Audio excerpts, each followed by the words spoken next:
துயருற்றவர்களின் மீது பக்தர்களின் கருணை. பரீட்சித் மகாராஜர் நரக லோகங்களை பற்றிய விவரங்களை சுகதேவ கோஸ்வாமியிடமிருந்து கேட்டறிந்தவுடன் மக்களை அதிலிருந்து எவ்வாறு விடுவிப்பது என்று வினவினார். அவர் ஒரு வைஷ்ணவர், பக்தர். வைஷ்ணவன் எப்போதும் பிறரின் துன்பத்திற்காக வருந்துபவன். பிறரின் துயரங்கள் அவனை மிகவும் வாட்டும். எந்த நாட்டைச் சேர்ந்தவர்களாயினும் எந்த பிரிவைச் சேர்ந்தவர்களாயினும் எல்லா வைஷ்ணவர்களும் அதாவது பக்தர்கள் அனைவரும் கடவுள் உணர்வுள்ளவர்கள், கருணையுள்ளம் படைத்தவர்கள் ஆவர். உயிர்வாழிகள் பிரபஞ்சம் முழுவதிலுமுள்ள பற்பல கிரகங்களில் பல்வேறு உயிரினங்களில் சுற்றித் திரிந்து கொண்டுள்ளனர்.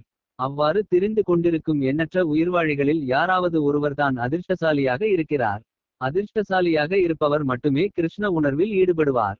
கிருஷ்ண உணர்வு தாராளமாக வழங்கப்பட்டாலும் மக்கள் ஏன் அதை பயன்படுத்திக் கொள்வதில்லை? ஏனெனில் அவர்கள் அதிர்ஷ்டமற்றவர்கள். வீடு வீடாகச் சென்று அதிர்ஷ்டமற்றவர்களை அதிர்ஷ்டசாலிகளாக்குவது ஒவ்வொரு வைஷ்ணவனின் கடமை. மக்களை நரக வாழ்விலிருந்து விடுவிப்பது எவ்வாறு என்று ஒவ்வொரு வைஷ்ணவனும் எண்ணுகிறான். பரீட்சித் மகாராஜரும் அதையே வினவினார். ஒருவன் தன் பாவச் செயல்களின் விளைவாக நரக வாழ்வை அனுபவிப்பதாக கூறுகிறீர்கள். இந்த மக்களை கடைத்தேற்றுவதற்கான வழி என்ன? பாவச் செயல்களின் காரணமாக துன்புறுபவர்களை விடுவிப்பதே வைஷ்ணவர்களின் ஒரே நோக்கமாக இருக்கிறது. ஹரே கிருஷ்ண. என்ன செய்தார்கள் கிருஷ்ண பக்தர்கள்? அமெரிக்கனும் ஐரோப்பியனும் ரஷ்யனும் ஆப்பிரிக்கனும் வெங்காயம் பூண்டு முட்டை உட்பட மாமிசத்தை துறந்தான். மதுவை துறந்தான்.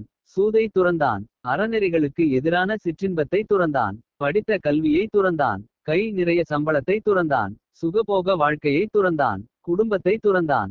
ஒரு சிலர் கோடிக்கணக்கான குடும்ப சொத்துக்களை கூட துறந்தார்கள். காவி அணிந்தார்கள். மொட்டை அடித்தார்கள். தெரு தெருவாக கூவி கூவி கீதை விற்றார்கள். யார் கீதை? நாம் பிறந்த மண்ணில் தோன்றிய கீதையை. நமக்கு ஞானம் வேண்டும், ஆனால் கீதையை படிப்பதில்லை. அவர்கள் இரவு பகலாக கற்று அதன்படி வாழவும் செய்து அதை அவன் மண்ணிலும் பரவ செய்து அவன் வாழ்க்கையை அர்ப்பணித்தான். பழைய சோவியத்தில் கம்யூனிஸ்ட் அடக்குமுறையை சந்தித்து சிறைக்கு சென்றான். அடிதடி சித்திரவதை பட்டான். உயிரையும் விட்டான். இதுவெல்லாம் சரித்திரம். இதில் என்ன விந்தை என்றால் அவனுக்கும் அவன் சார்ந்த மண்ணிற்கும் இது ஒரு அந்நிய நம்பிக்கை. அதுவே உலகின் ஆதி தர்மம் என உணர்ந்து இவ்வளவு தியாகங்களையும் செய்தான். சரி, நாம் என்ன செய்கிறோம்? நன்மண்ணில் உதித்த தர்மத்தை கடைபிடிக்கவும் கட்டி காக்கவும் நாம் என்ன செய்கிறோம்? நமது சொத்துக்களை உதற வேண்டாம். குடும்பத்தை துறக்க வேண்டாம். உத்தியோகம், பணம் எதையும் துறந்து காவி அணிந்து நைஷ்டிக பிரம்மசாரியாகி முழு நேர சேவை செய்யும் பக்தனாக வேண்டாம். மாமிசம் உண்ணுதல், போதைப் பொருள் பயன்படுத்துதல், சூது செய்தல், விபச்சாரம் செய்தல் இவைகளை தவிர்த்து வெங்காயம் பூண்டு இல்லாத சைவ உணவை மட்டும் நம்மால் வாழ்நாள் முழுவதும் உண்ண முடிந்தால் ஸ்ரீல பிரபுபாதரின் வெற்றி, உலகளாவிய கிருஷ்ண பக்தர்களின் வெற்றி, ஆன்மீகத்திற்கு கிடைத்த அதி அற்புதமான வெற்றி. இஸ்கான் கிருஷ்ண பக்தி அமெரிக்கா செல்லும், ஐரோப்பா செல்லும், ரஷ்யா மற்றும் ஆப்பிரிக்கா செல்லும். இஸ்கான் கிருஷ்ண பக்தி இன்று நகர கிராமங்களில் ஹரி நாம சங்கீர்த்தனம் ஒலிக்கிறது.